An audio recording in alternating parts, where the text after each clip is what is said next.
أعوذ بالله من الشيطان الرجيم بسم الله الرحمن الرحيم والصلاة والسلام وبارك على سيدنا ومولانا محمد وعلى آله وأصحابه والحمد لله رب العالمين ربي زدنا علما وعملا وأدبا وفهما.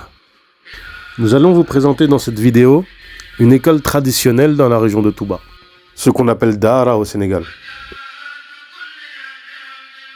C'est une Dara qui a un certain prestige. Le prestige de cette Dara se trouve dans deux choses. La première, c'est que c'est la Dara de Cheikh Khalil, fils de Cheikh Mohamed Absa, et petit-fils par sa mère du Cheikh Mohamed Salih, connu sous le nom de Serigne Saliou, 5e Khalif de la Tariqa Mouridiyya. D'ailleurs, c'est lui qui a ordonné de faire cette Dara, de faire cette école. La deuxième chose, on la trouve dans le fait que beaucoup de grands savants de notre confrérie envoient leurs enfants se faire former dans cette Dara. On a par exemple le recteur de l'université de Touba, Cheikh Ahmed Al-Badawi, qui a envoyé son fils étudier dans cette école. Et on a plusieurs savants qui sont sortis de cette école.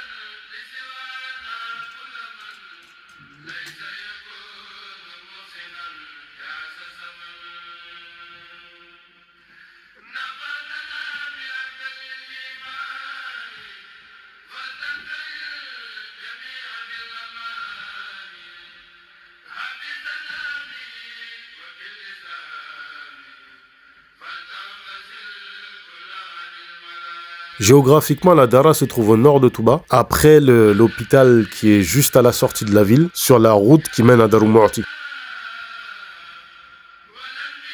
Juste à côté, il y a un petit village qui a été bâti par l'un des talibés et l'un des disciples de Cheikh Al-Khadim.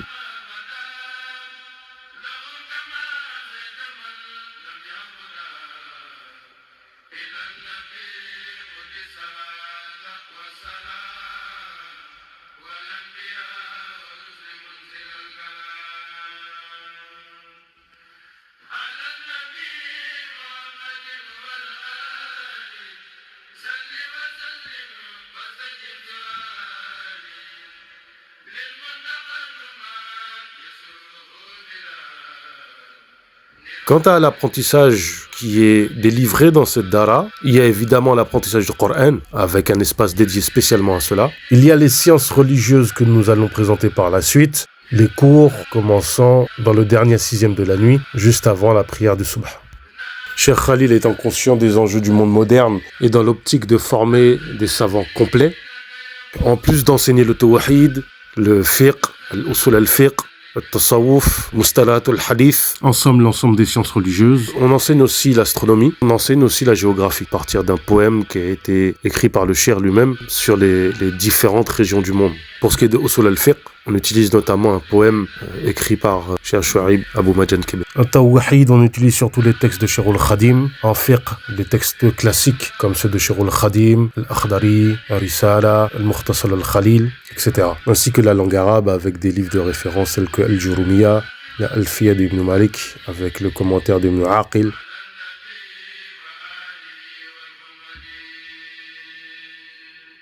Une autre discipline enseignée et qui a une grande importance, c'est celle de la calligraphie. Cheikh Khalil reçoit régulièrement des demandes justement d'écrire des recueils de qasida. Il y a une tradition d'ailleurs dans les Dara Mourid qui consiste à écrire entièrement un mushaf, un que l'on donne à son père et un que l'on donne à son cheikh. Les journées sont rythmées évidemment par les 5 prières quotidiennes. Il y a une mosquée qui est juste devant en fait la Dara, qui a été bâtie par d'anciens élèves de la Dara. Sachant que la Dara donne une éducation en plus d'une instruction religieuse.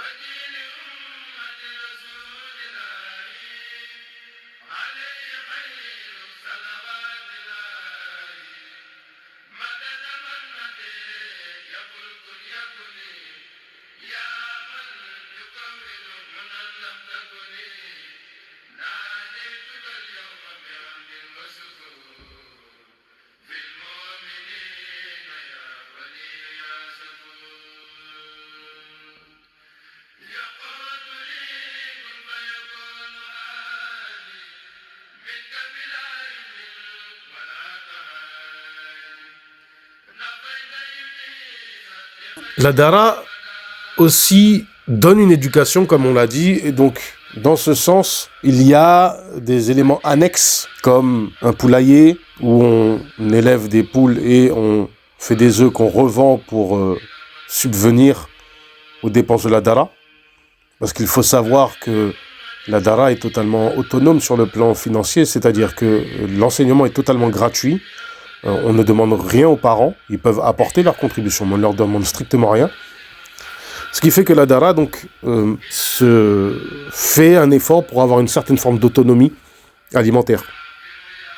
C'est pour cela que non seulement on élève des animaux, mais aussi on cultive.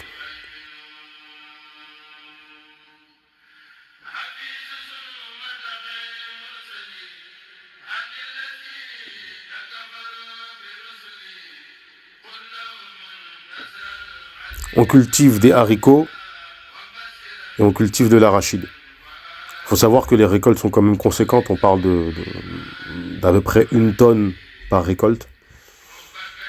Et que, évidemment, on sort la zaka dessus.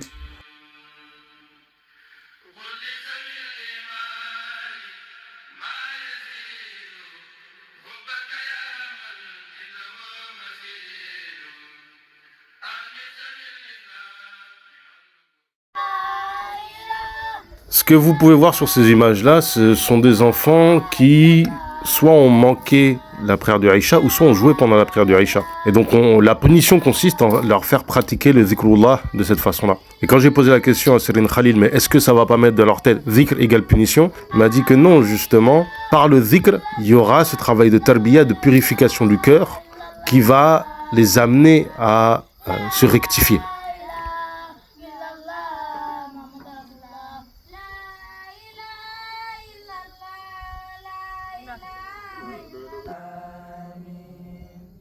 Tous les soirs après le Aïcha, les enfants font des répétitions de kourel. Donc les kourels, ce sont ces cercles que vous voyez où on chante les qasidah Shirul Khadim, que ce soit les Amdah Nabi, les éloges au prophète, alayhi salatu wassalam, les salatu ala nabi ou les du'a. Et donc les enfants s'entraînent à cela et cela participe aussi de la tarbiya. Tout enfant qui est passé par une dara, quelle qu'elle soit, connaît un certain nombre de poèmes par cœur et sont capables de les chanter avec des mélodies qui s'apprennent, c'est très précis, c'est assez proche de l'idée qu'on a du tajwid, que les mélodies doivent se réciter avec une certaine précision.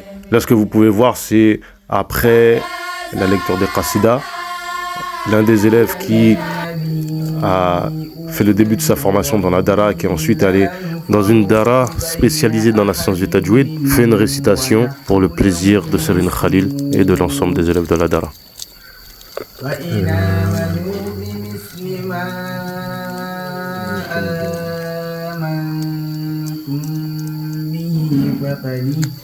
C'est lors de ces moments, en fin de soirée, du moins en début de soirée, puisque le Aïcha est quand même assez tôt, que Serine Khalil parle avec les enfants, fait quelques recommandations spirituelles et leur distribue des bonbons. C'est un moment très convivial.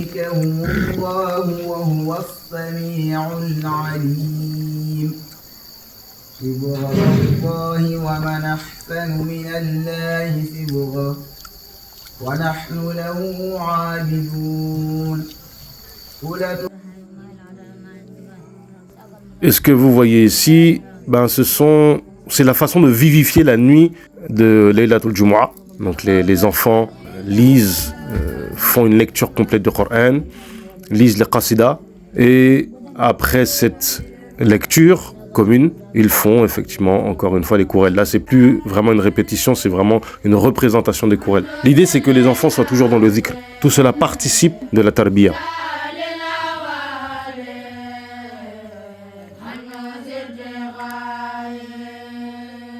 Au final, le projet de la Dara Touba Taverny, c'est justement de ramener cette tradition en France.